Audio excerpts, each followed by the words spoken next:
From Pacifica, this is Democracy Now! Bear in mind that Mike Flynn has many contacts to Russia and, in fact, was paid $40,000, which he accepted from the Russian government. I wasn't paid a penny, and I declined sponsorship for my transportation, my room, and my board. So, you know, I went there absolutely without any conflicts of interest or encumbrances. You know, but it's like nothing happened at that dinner. The Senate has just asked Dr. Jill Stein, the 2016 Green Party presidential candidate, for documents as part of its probe of Russian interference in the 2016 election. Among the actions that reportedly drew their attention was Stein's attendance at a 2015 dinner in Moscow, sponsored by Russian state-run TV network RT, where she sat at the table of Russian President Vladimir Putin. Also there, another American, General Michael Flynn. We'll get response from Stein, who says she's the focus of a new McCarthyism. Then the rape of Recy Taylor. I was begging them to leave me alone. Don't shoot me. I got to go home to see about my baby. They wouldn't let me go. I can't help but tell the truth of what they done to me. We look at what happened in 1944 when a 24-year-old black mother and sharecropper was gang raped by 6 white teens in Alabama. She refused to be silenced. She spoke up with the help of the NAACP's chief rape investigator, none other than Rosa Parks, who rallied support for Taylor, triggering a movement to seek justice 11 years before the Montgomery bus boycott. We'll speak with the film's director, Nancy Bursky, and with Yale historian Crystal Feimster, author of Southern Horrors, Women and the Politics of Rape and Lynching. All that and more coming up. Welcome to Democracy Now!, democracynow.org, The War and Peace Report. I'm Amy Goodman. Congress is on the cusp of approving a massive rewrite of the U.S. tax code that'll overwhelmingly benefit corporations and the wealthiest Americans while ending a central pillar of President Obama's signature health care law. Just past midnight, the Senate voted 51 to 48 along party lines on a final version of the tax bill as protests erupted in the gallery with chants of "Kill the bill, don't kill us," briefly interrupting proceedings. The Senate vote came despite overwhelming public opposition to the measure.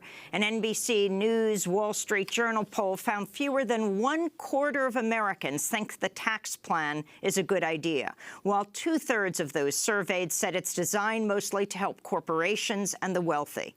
This is Republican Senate Majority Leader Mitch McConnell. My view of this, if we can't sell this to the American people, we ought to go into another line of work. I think this is an important accomplishment for the country that people will value and appreciate, but obviously it requires us continuing this discussion with the American people. All 48 members of the Senate's Democratic caucus voted against the bill. During debate, Ohio Democratic Senator Sherrod Brown opened the doors to the Senate chamber and pointed to lobbyists walking in and out of the offices of Republican leader Mitch McConnell, saying they were responsible for a bill that will enrich millions, that will enrich millionaires and corporations while taking away health care from ordinary Americans. I want my colleagues to think about this picture, that this stream of lobbyists in and out of Senator McConnell's office, this stream of lobbyists from America's largest, richest corporations, the drug companies, the tobacco companies, the insurance companies, the companies that tend to run this government. I want you to think of that. I want you to think of, are you on the side of the workers who are doing the heavy work, who can't work till they're 70? Are you on the side of CEOs and politicians who do the bidding of these CEOs? Democratic Senator Sherrod Brown's comments drew a rebuke from an assistant to Senator Mitch McConnell, who said they lacked decorum.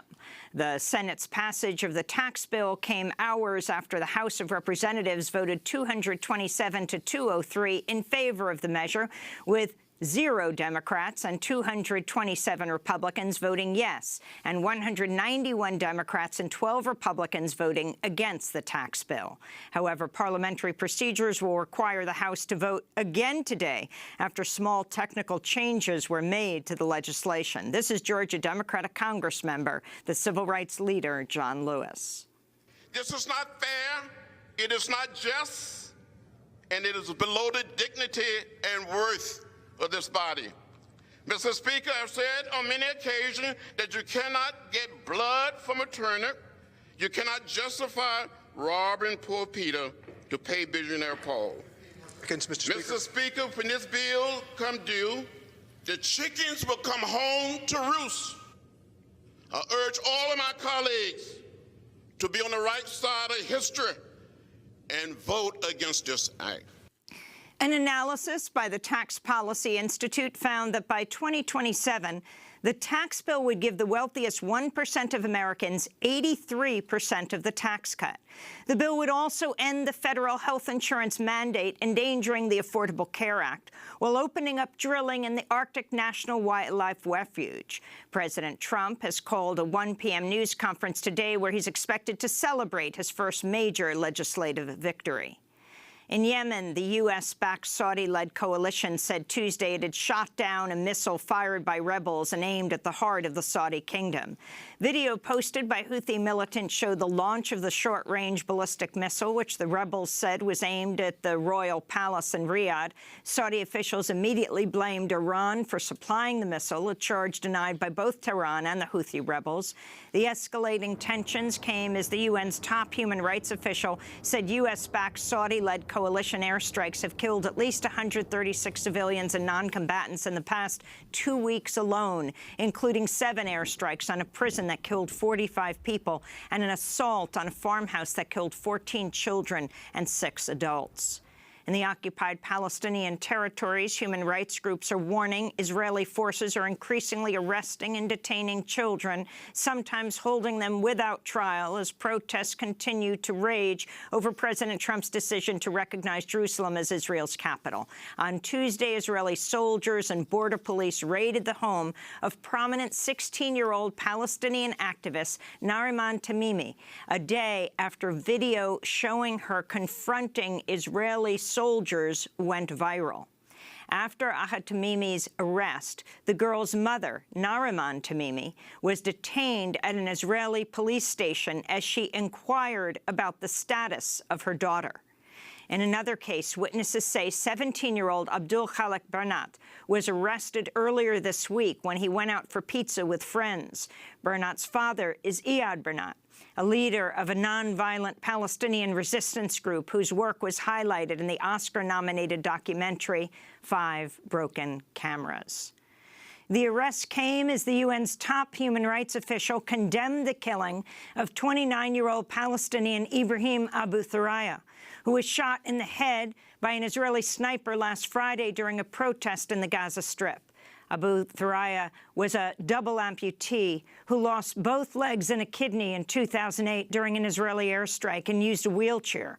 This is Rupert Colville, spokesperson for the UN's Office of the High Commissioner for Human Rights.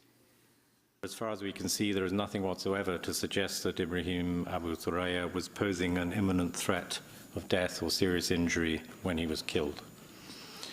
In the words of the High Commissioner, given his severe disability, which must have been clearly visible to those who shot him, his killing is incomprehensible and it's a truly shocking and wanton act.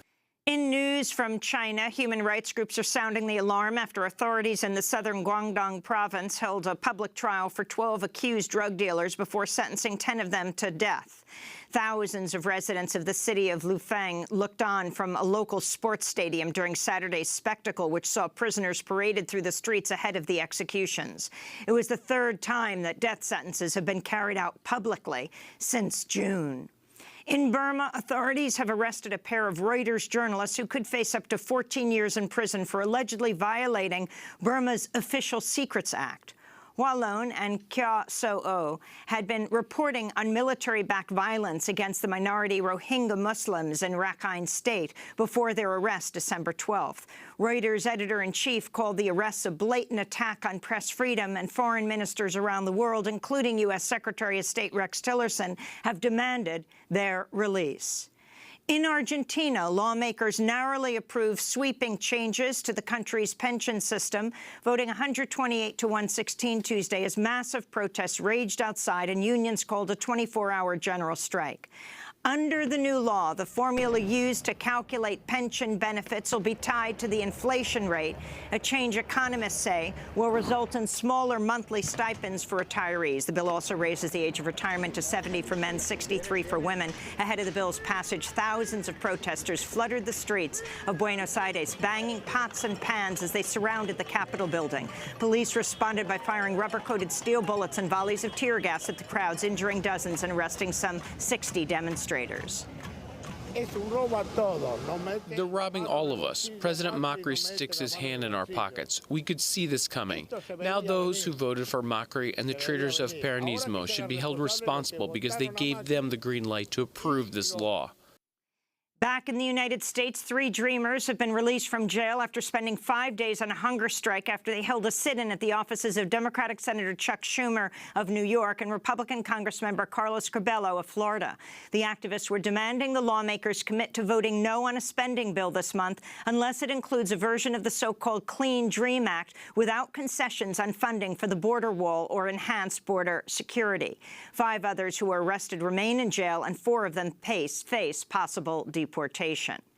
In Virginia, Republicans have lost control of the House of Delegates for the first time in 17 years after a recount of November's election showed Democrat Shelley Simons won a House seat by a single vote.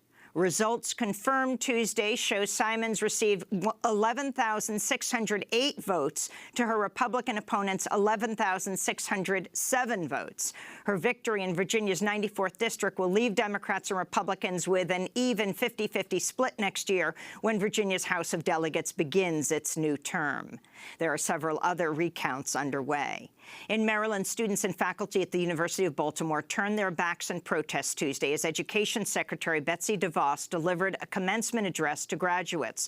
The protests came after more than 3,200 people signed a petition opposing DeVos's appearance on campus, saying her policies cause direct harm to students and counter the school's mission to fight for social justice and equality. At least 4 senators are calling on Minnesota Democrat Al Franken to reconsider his decision to resign the Senate after Franken announced earlier this month he'd resign in the coming weeks. Franken's decision followed allegations from at least 7 women who say Franken groped them or forcibly tried to kiss them without their consent.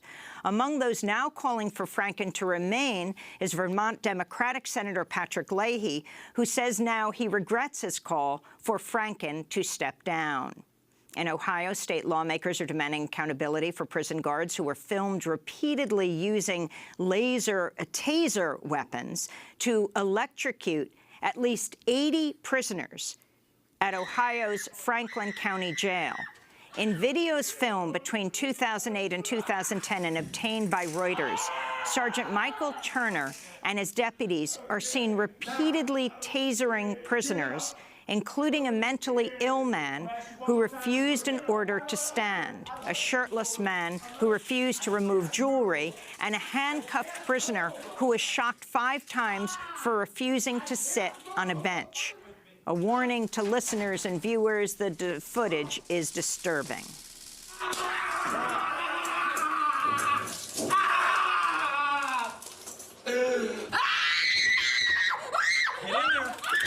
The videos prompted Ohio's Franklin County to settle a lawsuit that accused guards of sadistic and unconstitutional taser use beginning in 2008. But Reuters reports neither Turner nor any deputies were disciplined over the incidents, and that Turner has since been promoted to the rank of major and is now commander of the larger of the jail's 2 main facilities. Among those demanding accountability is Ohio Democratic State Senator Charlotta Tavares.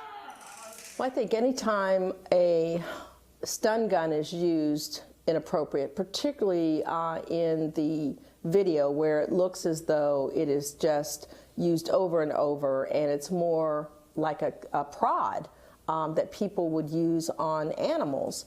That is criminal, in my opinion. And in a major victory for environmentalists fighting climate change, New York Governor Andrew Cuomo said Tuesday he'll work with the state comptroller to divest New York's massive public pension fund from fossil fuel companies. The so-called decarbonization roadmap seeks to phase out investments in companies that trade in coal, oil, and gas while investing in green technologies like solar and wind. New York's Common Fund manages over $200 billion in retirement savings for more than 1 million New Yorkers. It currently holds shares of more than 50 oil and gas companies with over $1 billion invested in ExxonMobil alone. And those are some of the headlines. This is Democracy Now!, DemocracyNow.org, The War and Peace Report. I'm Amy Goodman. And I'm Juan Gonzalez. Welcome to all of our listeners and viewers around the country and around the world. We begin today's show with the expansion of the Senate intelligence investigation into the Trump campaign's suspected Russia ties to include another 2016 presidential candidate, the Green Party's Jill Stein. The Senate Intelligence Committee has asked Stein for documents as part of its probe of Russian interference in the 2016 election. Committee Chairman, Republican Richard Burr of North Carolina, said Monday they are looking for potential, quote, collusion with the Russians. Among the actions that reportedly drew the attention of the Senate intelligence investigators is Dr. Stein's attendance at a 2015 dinner in Moscow that was sponsored by Russian state-run television network RT, celebrating its 10th anniversary. A photo that was later widely shared shows Stein sitting at a table across from Russian President Vladimir Putin. Seated next to Putin is another American, General Michael Flynn, who went on to become President Trump's national security advisor and has since entered into a plea agreement with Special Counsel Robert Mueller's investigation of Russian election interference, pleading guilty to a single felony count of lying to the FBI about his conversations with Russia's U.S. ambassador. Well, to respond to these new developments, Dr. Jill Stein joins us now from Boston. Jill Stein, welcome back to Democracy Now! Can you tell us exactly what the Senate Intelligence Committee is demanding of you and your 2016 presidential campaign? Great to be with you this morning, Amy and Juan. The Senate Intelligence Committee contacted us and basically sent a letter requesting documents that we might have that would shed light on potential Russian interference in the election. And they were very clear in their letter that they were not targeting us, they were not blaming us, there was no suspicion of collusion. And this was also clarified in their dialogue with our legal team. And then suddenly when it hit the press 2 days ago, suddenly the Senate Intelligence Committee changed its story, and now suddenly we were being investigated for collusion. So this has been kind of a surprise. We are cooperating with the study. With the investigation, our campaign takes very seriously the issue of interference in our elections. That's why we ourselves launched an inquiry into potential interference in the actual vote, in the voting machines and the software.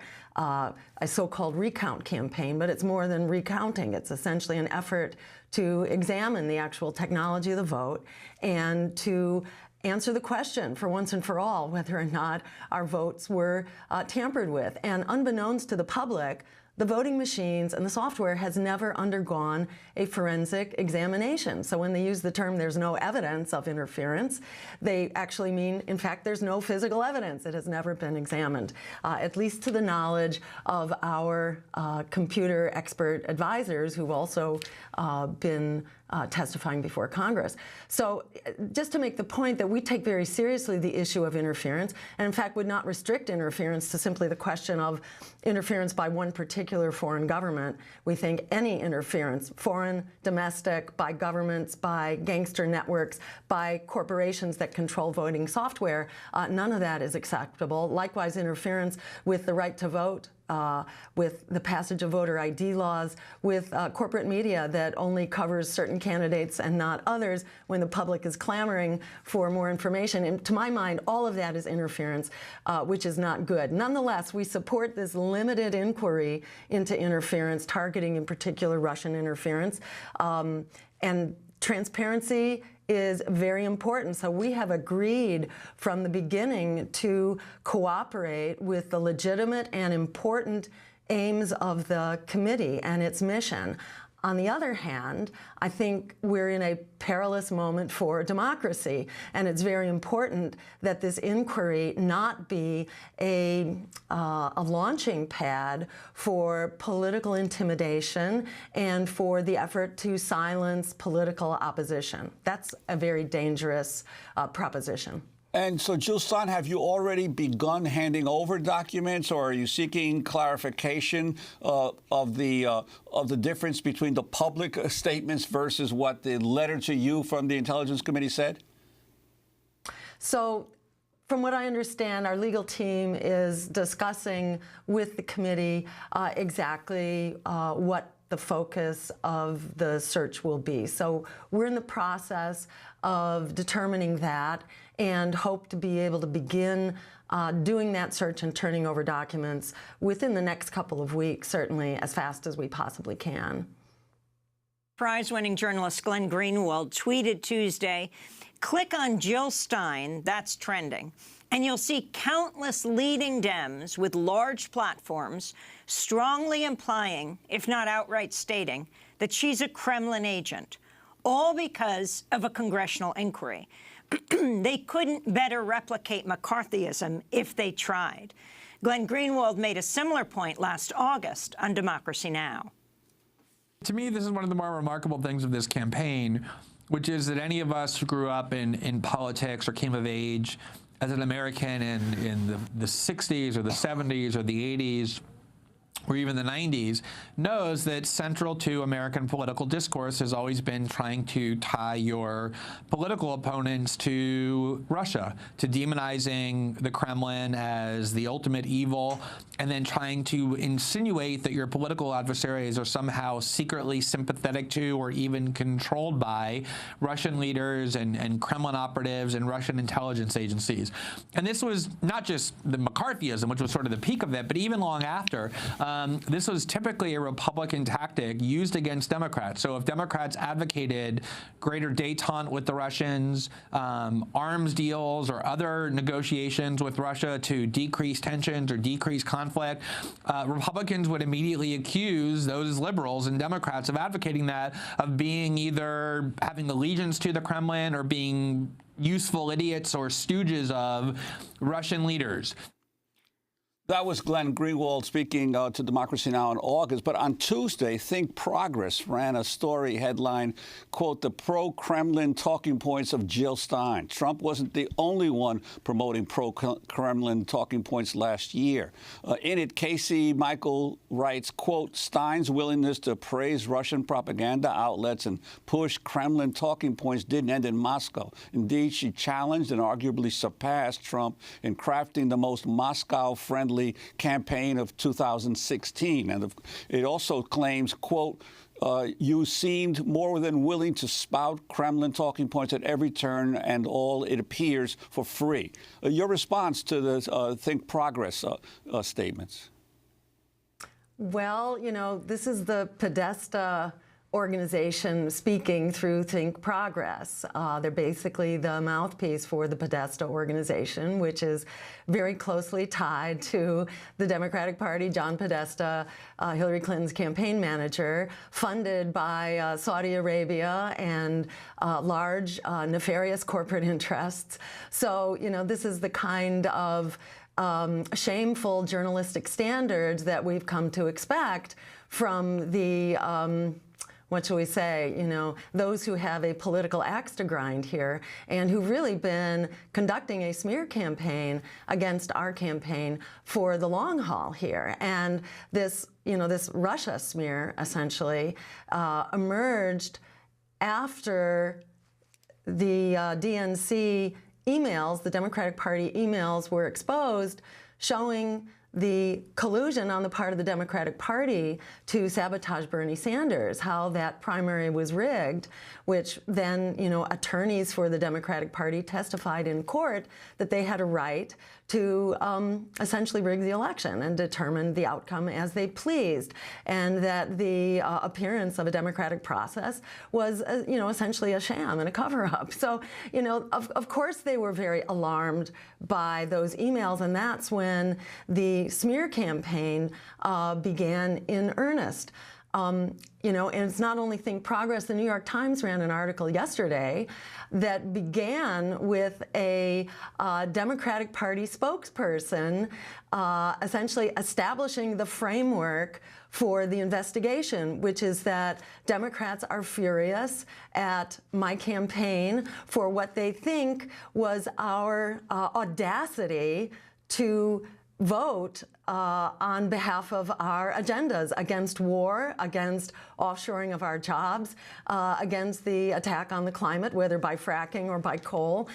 They had, they basically said that this was outrageous. Democrats are furious at me.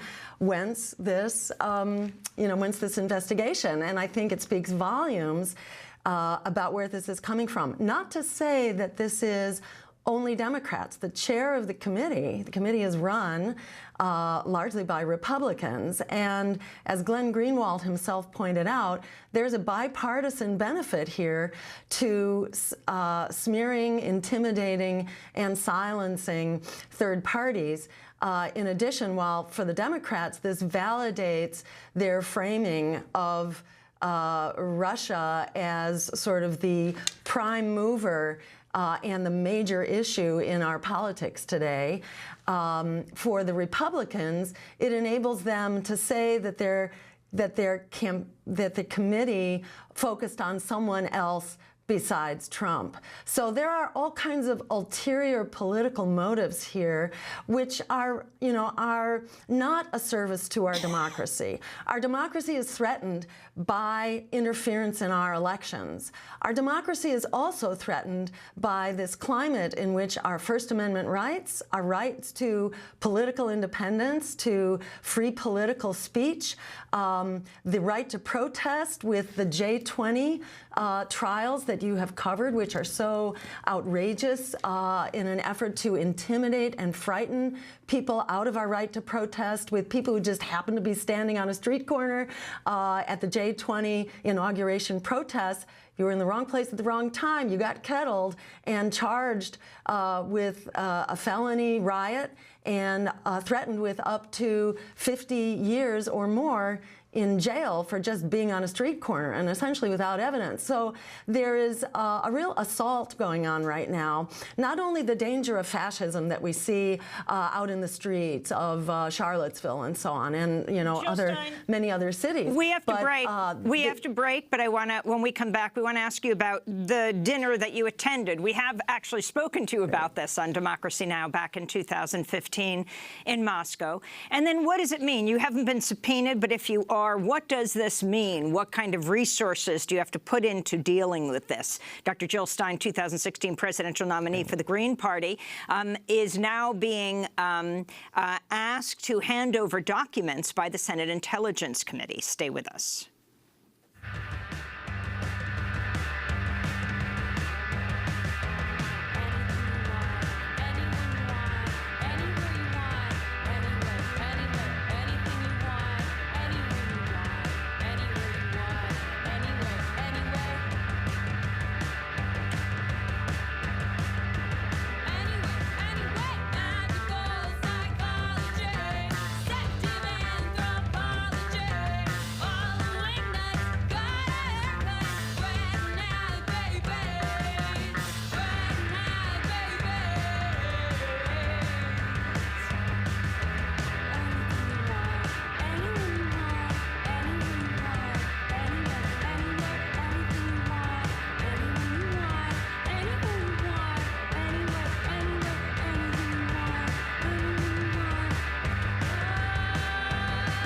Pink White House by Priest here on Democracy Now! I'm Amy Goodman with Juan Gonzalez. Well, the Senate Intelligence Committee has asked 2016 Green Party presidential candidate Jill Stein for documents as part of its probe of Russian interference in the 2016 election. Committee Chairman Republican Richard Burr of North Carolina said Monday they're looking for potential, quote, collusion with the Russians. Among the actions that reportedly drew the attention of investigators was Stein's attendance at a 2015 dinner in Moscow that was sponsored by Russian state television network RT, celebrating its 10th anniversary. A photo that was later widely shared shows Stein sitting at the table of Russian President Vladimir Putin. Seated next to Putin across the table is another American, General Michael Flynn, who went on to become President Trump's national security advisor, has since entered into a plea agreement with special counsel Robert Mueller's investigation of Russian election interference, and just recently pled guilty to a single felony count of lying to the FBI about his conversations with Russia's U.S. ambassador. So, Jill Stein, talk about why you were in Moscow and at the table of President Putin, and you feel you should have to explain why you were at this table. So let me just say I've explained 1,000 times why I was at the table. And we have been completely transparent all along here. We raised money in order to get there because we were not going to accept money from a foreign government, even in the form of, sponsoring our transportation or our hotel fees or food and so on. So we entirely self-paid. We raised the money to get there. We were very public in our emails to our supporters, in our website, in press releases about the fact that we were going, about the fact that I hoped to meet with Russian officials when I was there in order to address our agenda, essentially for peace and climate security and nuclear weapons abolition, which are critical issues that needed to be raised in our campaign here and need to be raised as matters of foreign policy. So this information has been up on our website for all of 2 years. So somehow if the intelligence committees have failed to see it, maybe they haven't done their homework yet. But we've been completely transparent about everything that went on. And at the dinner itself, which we sent pictures of and reported on, at the dinner, the dinner was really a non-event because there were no translators at the table. Putin was only there briefly. He walked in with his entourage, which I thought were his bodyguards. I later learned that they were actually his chief of staff and head of communications, but no one was introduced to anyone. Putin was there briefly before he gave a speech in Russian. There were no translators at the table. I spent the entire dinner actually speaking to the person on my right. The person on my left did not speak English. The person on my right was Willy Wimmer, a German former diplomat, and we talked a little bit about international relations and international law. And other than that, there was nothing substantive at the dinner. The New Yorker actually reported that Putin and Flynn exchanged one sentence, which went something to the effect, "How's it going?" "Okay." And that was reported by the Czech diplomat, who was the one person at the table who spoke both English and Russian, that was sitting next to Flynn as well. Flynn actually introduced himself to me just before we sat down at the dinner. I thought it was curious that there was a military person at this conference that largely seemed to be peace advocates. And I should mention, by the way, that Ray McGovern was there, Rocky Anderson, Jesse Ventura, Tom Hartman, Max Blumenthal. It was really a who's who of the peace community that regrettably has to resort to a foreign TV network in order to be heard in this country, because Jill, I wanted to ask of war and peace are not Jill Stein, I wanted to ask you, you mentioned the foreign TV network. Your response to the attempt to essentially ostracize RTTV in the United States, having them declared as registering as a foreign agent, your sense of what is happening in the campaign against RTTV? It's very interesting. I don't watch RT myself, except there are some programs that I find very interesting and informative. There are several newscasters who were thrown out of U.S. corporate media because they opposed the war. Chris Hedges, who refused to accept the disinformation by the intelligence community in the run-up to the Iraq War. He has a program. Max Blumenthal is featured. Tom Hartman. So there are good programs on RT. Hillary Clinton Clinton herself is on record as praising RT several years back, saying that when she's out of the country, she actually watches RT and the programming is quite good. She recommended it. So, you know, what's going on here?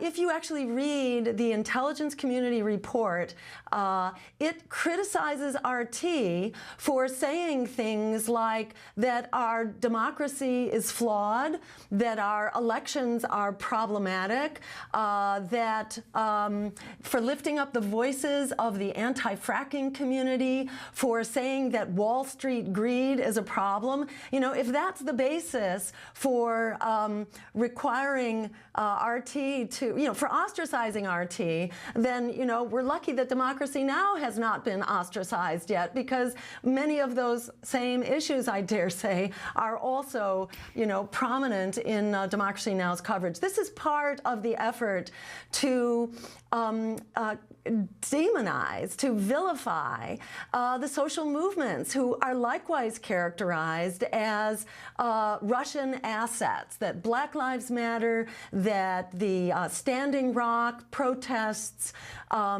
that anti-fracking movements and so on are essentially Russian instigated. So if this isn't an effort to explain away social movements and social unrest, I don't know what is. So, Jill Stein, just explain technically, you only have been requested documents now.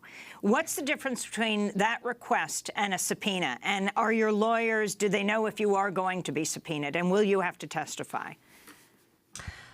We don't know. We intend to cooperate because there is now this presumption of guilt that's been created by this ongoing smear campaign. There's a presumption of guilt, and the air really needs to be cleared. We're all for transparency, and as I say, our documents have been, you know, what we've been doing, who we've been talking to, and what we've been talking about has been public in real time and continues to be public. So no harm for us to gather up those documents and put them all in one place and make it possible for everyone finally to examine them. We've been trying to draw attention to the actual facts of the case ever since the smears began.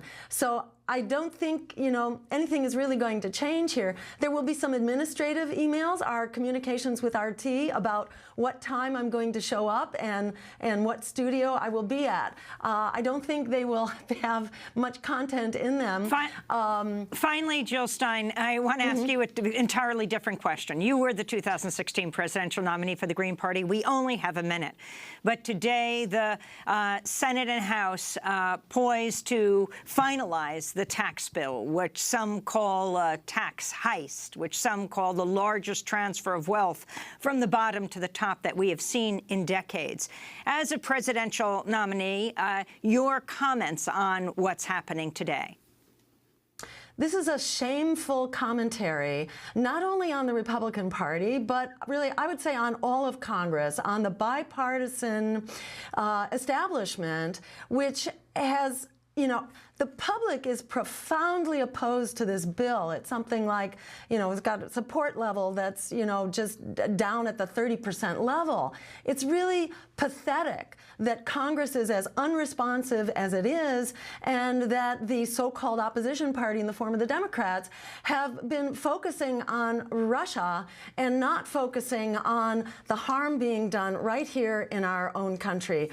This is why, you know, to my mind, the crisis of our democracy now is a crisis of economic survival, of economic security, of our climate, of the endless war, which is also costing us, you know, more than half of our discretionary budget. It's not working. This is why the public is in political revolt right now, which speaks volumes about why these committees are now turning to suppress political opposition. So I encourage people to go to our social media, Dr. Jill Stein, that's Dr. no period Jill Stein, and be a part of standing up at this critical time for our democracy. Jill Stein, I want to thank you for being with us, 2016 presidential nominee for the Green party, the Senate Intelligence Committee, is now questioning the campaign, and Dr. Jill Stein asking for documents about her connection and involvement with anything to do with Russia. Jill Stein, thanks for joining us from Boston. This is Democracy Now! When we come back, a remarkable new documentary about a black woman sharecropper raped in the 1940s in Alabama. And what does Rosa Parks have to do with investigating it? Stay with us. Go tell it on the mountain, over the hills and everywhere. Go tell it on the mountain, to let my people go. Paul and Silas bound in jail, let my people go.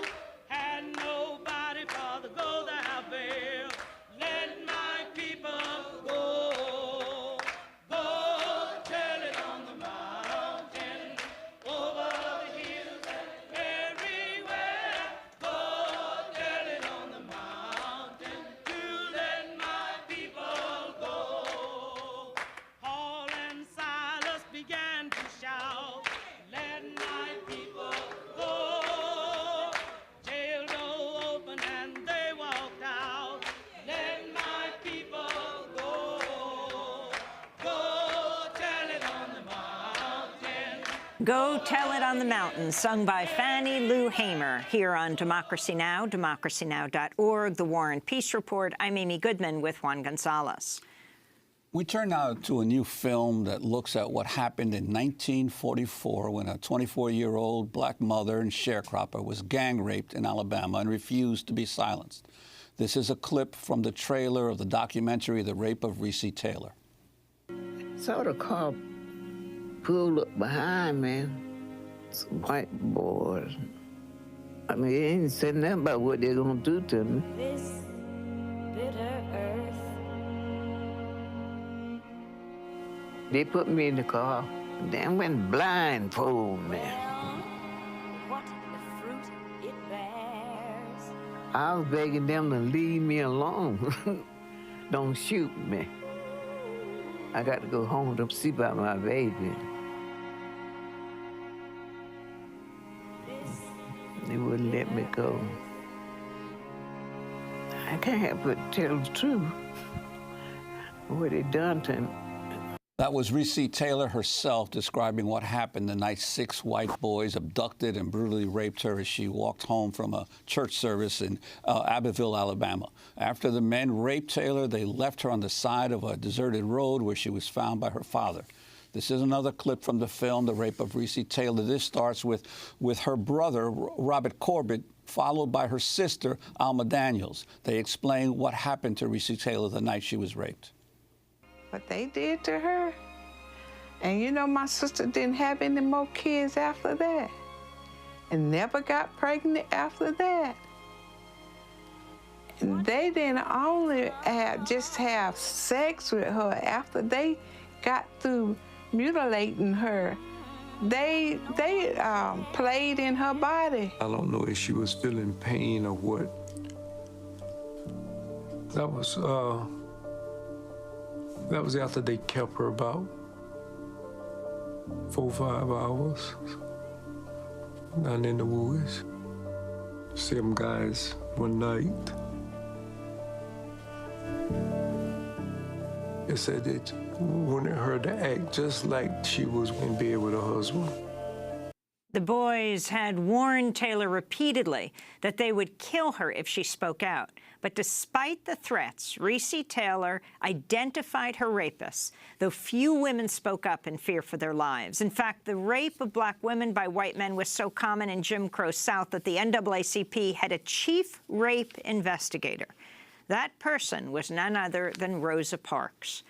When Rosa Parks went to interview Reese Taylor, we're talking 11 years before the Montgomery bus boycott, The local sheriff kept driving by the house and eventually burst in, threatening Rosa Parks with arrest if she didn't leave town. Parks left and then launched the Alabama Committee for Equal Justice for Mrs. Recy Taylor, triggering a movement to seek justice. Again, 11 years before Rosa Parks became that civil rights hero for refusing to give up her bus seat to a white man, launching the Montgomery bus boycott. For more, we're joined by Nancy Bursky, the producer and director of The Rape of Recy Taylor. And we're joined by Professor Crystal Feimster. She's an associate professor of African-American studies at Yale University, interviewed in the film, and author of the book Southern Horrors, Women in the Politics of Rape and Lynching. We welcome you both to Democracy Now! Nancy Bursky, let's begin with you. Why you took on this film, what an amazing moment for it to be shown in the midst of the Me Too movement. And again, amplify the story of Recy Taylor and what ultimately happened to her. You know, Recy Taylor is amazingly courageous for speaking up. As you mentioned, very few women did that. They were afraid for their lives. Their families would be threatened, and their friends' livelihoods would be threatened. So what she did was extraordinary. And you know, we made this film before this Me Too movement. We had no idea that this would all erupt. But now, as I look back on it, I realize that Recy Taylor's story is the first link in a long chain, and not even the first link. It really goes back to slavery. But it is a very pivotal link in a chain that goes right through the civil rights movement, right up through Black Power, and obviously is resolved today. And Recy Taylor, what happened? What were the investigations? You have Rosa Parks, this amazing story of Rosa Parks going to Abbeville. This is what motivated Rosa Parks, what propelled her. You know, they had a grand jury investigation soon after the rape. I think that took place in October. The rape took place in September. She did not get any justice. You know, she identified her rapist, but to no one's surprise, these guys were not indicted. And that's when Rosa Parks steps in and says, we have to put more pressure on the governor. We have to get some kind of justice. So she comes to Abbeville. She interviews Recy Taylor. She gets kicked out of the Abbeville by the sheriff. She comes back. She interviews her again, and she takes her up to Montgomery, where she forms this committee for equal justice for Mrs. Recy Taylor.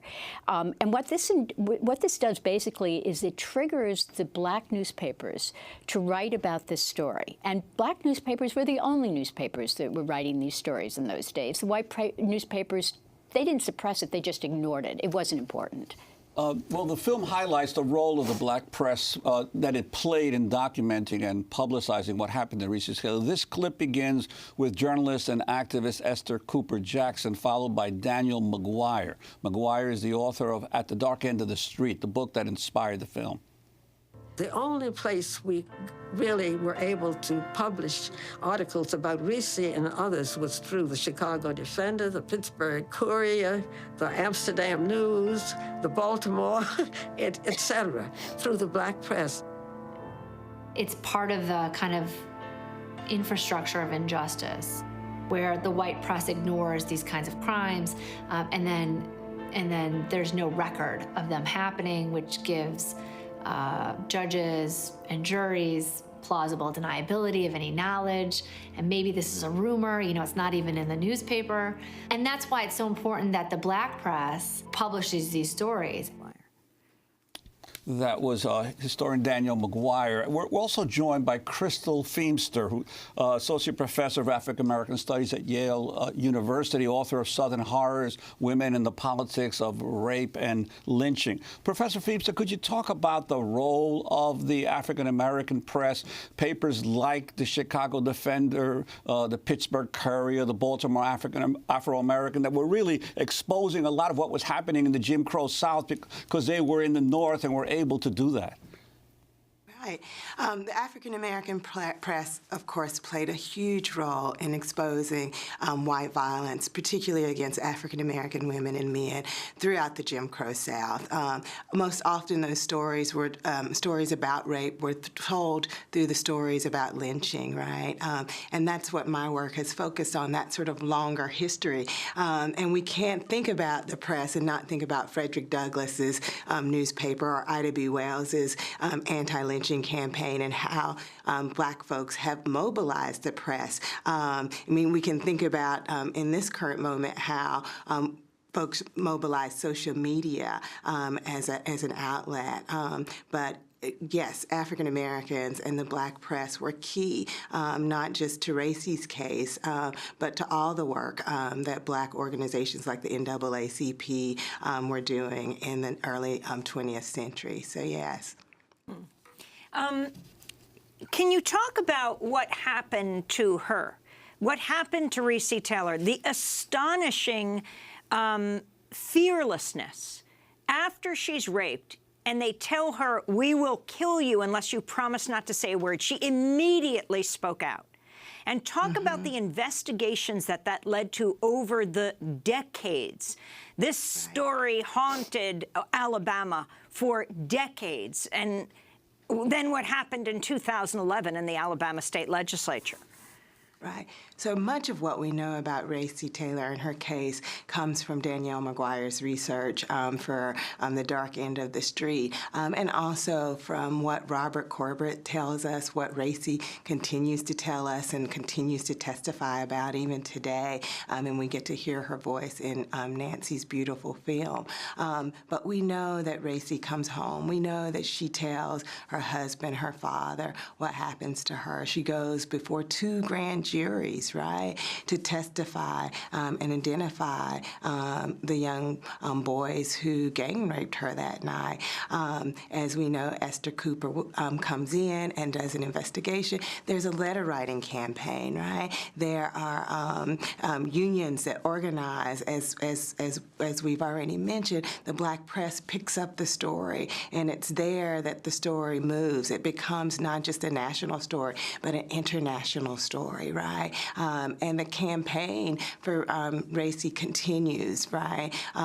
But ultimately, after those 2 grand juries refused to indict on behalf of Racy's case, as Danielle McGuire's work reveals, is that the movement moves on in some ways. And that's not to say that they're no longer invested in investigating rape cases of Black women, but the cases keep coming. There are new cases every day of Black women being assaulted by white men. And so they take on new cases and they try to push those cases forward. And Racy, goes back to her life and her family and continues to live, but has a hard life. We know that her daughter dies in a tragic car accident. We know that her marriage falls apart, but she continues to live her life and to speak out about what happened to her. She never shies away from that story or backs down. And I think she says it eloquently in the film that she had to speak the truth about what happened to her. And just because there wasn't justice in the case, she wasn't silenced. And many women who spoke up after her refused to be silenced. I think there is a long tradition of Black women speaking to sexual assault and sexual violence, even when justice isn't an option. Well, Nancy Bursky, in the film, you also include a letter from Rosa Parks where she talks about her an attempted rape against her by someone in 1931, much earlier. Correct. She is a nanny. In a white home, and of course, this happened frequently to nannies, where the caretaker, I mean, she was the caretaker. So she is approached by a person in the neighborhood, and she persuades him not to rape her. This is what's extraordinary. She actually talks him out of it. And that letter reflects her ideology and what she basically says to him. Let's go to that letter. Rosa Parks herself, the man whom she called Mr. Charlie, had come into the house where she worked while the family was out for the evening. He has a drink, puts his hand on her waist, propositions her. This is the film. I knew that no matter what happened, I would never yield to this white man's bestiality. I was ready and willing to die, but give any consent. Never. So that's Parks, who goes on to write, if he wanted to kill me and rape a dead body, he was welcome, but he would have to kill me first. You know, it's extraordinary when you think that even she didn't speak up immediately. This letter is written years after that incident took place, and she used it as an essay to convey what had happened to her to many more people and ideally empower other people to speak up finally. But that's an example to me of how difficult it was to speak up in those days. One of the reasons that we know so little about this entire, what I consider an epic history, is that the few women who spoke up, if they did speak up, it was often not reported. We didn't find out about it. You know, when lynching took place in the Deep South, that was meant to be visible. It was a tool of terrorism, and it was meant to tell people where their place was, Black African Americans. But women weren't treated the same way. They were raped also as a tool of terrorism, but it was also a rite of passage for a lot of these guys. And I mean, they had been brought up with a mentality that you have a right to do this. You have a right to take advantage of a Black woman's body. And so not only did the women not speak up, but neither did their husbands, because if their husbands fought back, they'd be lynched. I want to go to another. I'm sorry. Go ahead. No, I was going to say that I also think that, you know, what Rosa Parks' letter reveals, and I think what the film reveals, and the sort of longer history of sexual violence against Black women reveals, is that while Black women may not have had a public platform in which to speak out and to have an audience, that Black women resisted sexual assault, and the way that they spoke out often was in their behavior, in the way that they fought back, and that we see that resilience and that outspokenness in Rosa Parks' words to Mr. Charlie, right? And I think that that's where historians find a wealth of sources, right, around how Black women protested, because they didn't have traditional outlets, the white press, right, or an audience that was favorable or interested in sexual assault and violence against Black women. They had to find alternative ways to fight back and to speak back. And sometimes that was through the way that they resisted the violence, and sometimes it was taking those cases to the local sheriff, and oftentimes with little or no result, right? So I think there may be a way to kind of think about the sort of spectrum in which, in ways that women do speak out, even though it doesn't sort of fit how we think women should be speaking out in kind of this Me Too moment, because I think we all know that these things happen, right? And that there is a silence, but there is a way that that silence often speaks volume. So I think it's important, and I think that both Danielle and Nancy's work kind of reveals the kind of diverse ways in which women speak out and protest. And Nancy, what kind of pushback did you get when you went to the Alabama town where this all occurred to try to interview people about it, who were who were still alive? We tried to interview many more people who end up in the, than who you see in the film. There were white businessmen that we wanted to speak with, and they shut us out, basically. You see in the film a few relatives of the rapists who speak to us, and frankly, I was surprised they did. I think that on some level they're in some kind of denial, because they use euphemisms to talk about what their brothers had done. So I'm not sure they quite, either they don't accept what they did, or they don't know how to talk about it. But in terms of the African Americans, they were more than happy to speak, and I just want to draw attention to the incredible courage of Robert Corbett, the brother of Recy Taylor, who has made it his mission to expose this story even today. And what happened in the Alabama legislature in 2011? They issue an apology. And that's it. That's it. And you know, the Corbett family, Corbett and Taylors, they believe that's a little too late, but they will accept it. I mean, there's a tremendous amount of dignity in that family, and they will continue speaking of this. They will continue sending this message that this kind of thing should not happen. One of the things that's really important to know is that no one felt any shame. Recy Taylor felt no shame. There was no reason to. She knew there was a legacy to this kind of behavior. And she is alive today. And she is alive today. Recy Taylor in Alabama. I want to thank Nancy Bursky, director and producer of The Rape of Recy Taylor, and Crystal Feeney, Leemster, Associate Professor of African American Studies at Yale University, author of Southern Horrors, Women and the Politics of Rape and Lynching. And we'll end again on the headline that came out this week. Tarana Burke, the woman who founded the Me Too movement, will be ringing in the new year in New York. She'll be there at midnight as a woman who has spoken out. Democracy Now! Is produced by Renee Feltz, Dina Guzder, Nermeen Sheikh, Carla Wills, Laura Gottesdiener, Sam Alkoff, John Hamilton. I'm Amy Goodman with Juan Gonzalez.